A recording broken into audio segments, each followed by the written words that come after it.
자, 여러분 안녕하세요. 새파랑입니다. 그동안 연수구 정신건강복지센터 블로그를 통해서만 여러분들한테 인사를 드렸었는데 이렇게 유튜브로 찾아뵙게 돼서 정말 기뻐요. 참고로 이 유튜브 영상은 연수구 정신건강복지센터에서 만들고 운영을 하고 있는 채널이라는 거 기억해 주시면 좋을 것 같습니다. 자, 그래서 제가 여러분들에게 찾아온 이유는 앞으로 여러분들의 정신건강을 위해서 여러분들의 정신건강에 도움이 되는 그리고 유익하고 재미있는 다양한 정신건강 이야기를 같이 나눠보기 위해서 이렇게 찾아오게 되었습니다.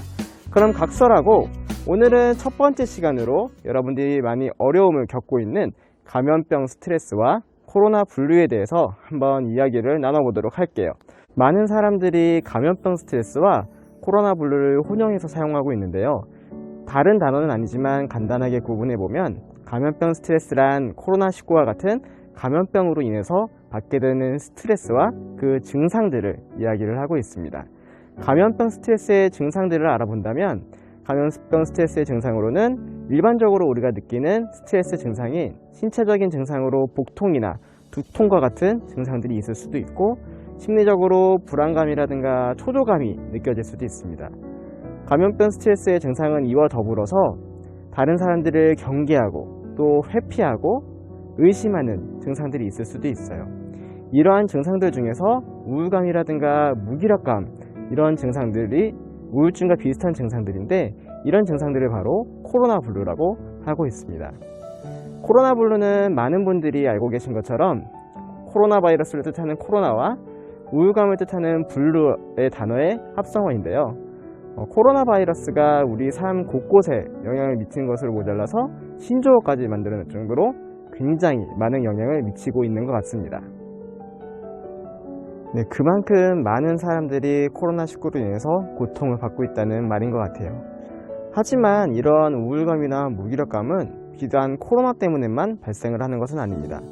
우리는 일상생활 속에서도 스트레스를 받을 수 있고 그 스트레스로 인해서 우울감이나 무기력감을 느낄 수 있는데요. 예를 들어 우리가 시험에 망했거나 또는 큰 실수를 저질렀거나 아침마다 여러분들이 체중계에 올라갔을 때 우리는 스트레스를 받을 수가 있고 그 스트레스로 인해서 무기력감이나 우울감에 빠질 수도 있어요. 하지만 문제는 이러한 우울감과 무기력감이 지속되었을 때 결국에 이런 것들이 우울증으로 발전을 할 수도 있다는 것입니다. 그렇기 때문에 우리는 적절한 시기에 스트레스를 지속적으로 해소해 주는 것이 굉장히 중요할 수가 있어요.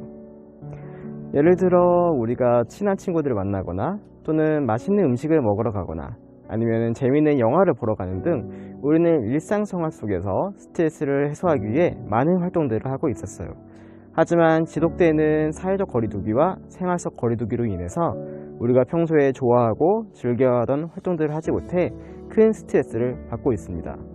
그렇다고 사회적 거리두기와 생활 속 거리두기가 잘못된 것일까요? 그건 절대 아니겠죠.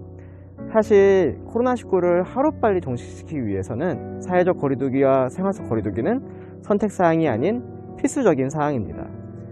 우리는 이런 사회적 거리두기와 생활 속 거리두기가 제대로 지켜지지 않았을 때 발생하는 부정적인 결과들을 지금까지도 계속 경험하고 있죠. 그렇기에 사회적 거리두기와 생활 속 거리두기를 유지하면서 스트레스를 해소할 수 있는 방법들을 우리는 찾아내야 합니다. 그런 지금부터 감염병 스트레스와 코로나 분류에 대해 대처하고 극복할 수 있는 방법들을 알아보도록 할게요. 우선 첫 번째는 감염병 스트레스로 인해서 나타나는 증상들을 받아들이라는 것입니다. 사실 감염병 스트레스로 인해서 나타나는 불안감이라든가 초조감, 우울한 감정들은 누구나가 느낄 수 있는 감정들입니다.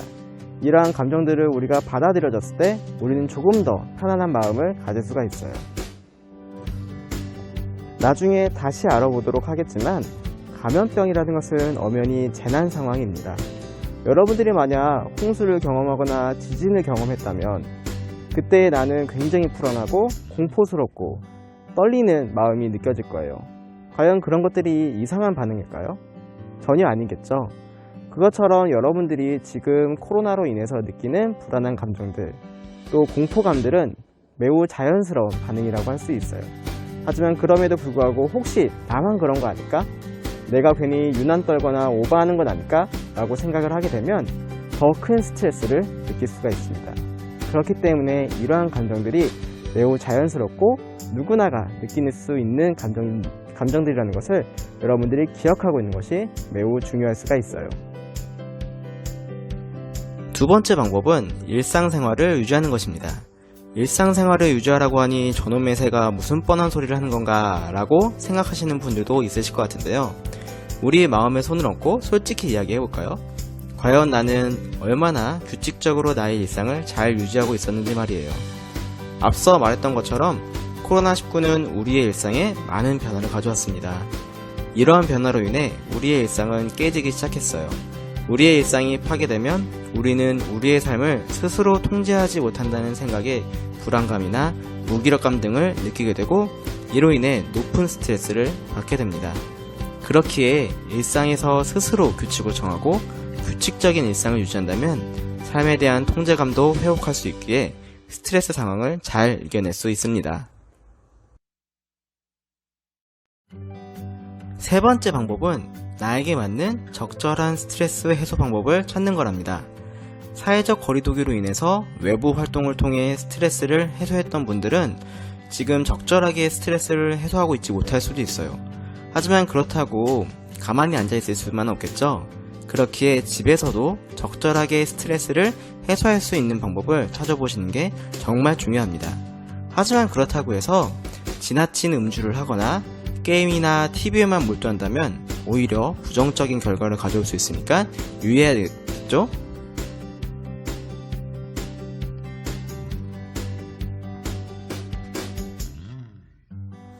네 번째는 SNS와 같은 온라인이나 아니면 전화를 통해서 다른 사람들과 지속적으로 소통하는 것입니다.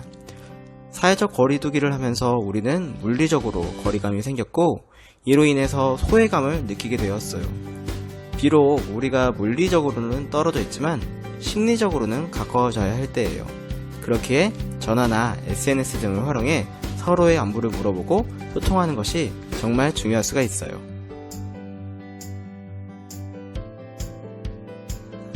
마지막으로 다섯 번째 방법은 지나치게 정보를 찾아보지 않는 것입니다. 우리는 알지 못하는 것에 대해서 자연스럽게 불안감을 느끼고 걱정을 하게 됩니다. 그러다 보니 코로나19에 대해 더 자세히 알고 싶어 여러 정보를 찾아보게 되는데요. 하지만 코로나19는 새로운 바이러스인 만큼 코로나19에 대한 정확한 정보를 찾는 것은 매우 어려운 일이에요. 지나치게 많은 정보는 오히려 혼란을 가져오게 되고 결국 더 큰 불안감과 스트레스를 가져오게 될 수 있어요. 그렇기에 신뢰할 수 있는 공식적으로 발표하는 정보 이외에는 지나친 정보 탐색을 하는 것은 자제하는 것이 중요합니다. 지금까지 감염병 스트레스와 코로나19에 대해 대처하고 극복하는 방법에 대해서 알아보았습니다. 지금 함께 알아본 것처럼 뭔가 굉장히 거창하고 대단한 방법들이 있는 건 아니에요. 지금 알아본 것처럼 우리의 일상을 규칙적으로 잘 유지하고 또 지금의 상황에 맞춰서 스트레스를 해소할 수 있는 방법을 찾아내고 그리고 마지막으로 서로가 힘이 되어 주었을 때 우리는 지금의 어려움을 잘 극복할 수가 있습니다. 하지만 이런 것들을 잘 지키더라도 우리는 우울감이라든가 무기력감을 느낄 수도 있어요. 이러한 감정들이 지속됐을 때는 혼자서만 고민을 하고 걱정하고 두려워하기보다는 전문가들과 함께 이야기를 나눠보는 것이 훨씬 큰 도움이 될 수도 있습니다. 국가 트라우마 센터에 전화를 해보거나 또는 여러분들이 거주하고 있는 지역의 정신건강복지센터에 전화를 해보면 여러분들이 이런 어려움과 관련해서 큰 도움을 받을 수 있을 것이라 생각됩니다. 자, 지금까지 알아본 것들 여러분들 잘 지킬 것이라고 생각을 하면서 다음엔 조금 더 재미있고 유익한 정보를 가지고 돌아오도록 하겠습니다. 그럼 안녕!